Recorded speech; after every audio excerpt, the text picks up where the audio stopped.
না ঘরের শেফ, এই ছেলের সাথে আমি আর বিয়ে দিতে পারি না আমি।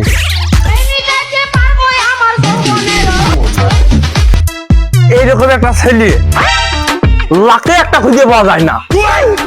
তোমার গায়ে খুঁজ থাকতে পারে, এই ছেলের গায়ে কোনো খুঁজ নেই। তুমি কন্যা নাকি? কিছুই খুঁজ আছে ছেলের পাও। না ঘরের শেফ, আমি আসার তোর বিয়ে দেওয়ার কি যোগ্যতা আছে দেখাতি কন। বারবার বেকার ছেলে নিয়ে আসে আমি এর জন্য, বারবার কইছি ভালো ছেলে নিয়ে আসছি, হ্যাঁ বেকার ছেলে নিয়ে আসে। ও ঝামেলা থাক। যাক মেলা দিন পর ঘরে একটা কাজ করে শুনে আটকে ছেলে একটু দেখো আরে সেটা এই ছেলে মানে এই ছেলে এই শোনা ছেলে রাখতে একটা আমি কই দিলাম এই ছেলেটা ভালো, হ্যাঁ এই ছেলেটা খুব ভালো দিয়েছে আর আমার মেয়ের জামাই। রাজি তো? হ্যাঁ হ্যাঁ টাকা দিই। টাকা কিন্তু 3000 দিয়া লাগবে না। ও দেও দিয়া আমি নি আরে ছেলে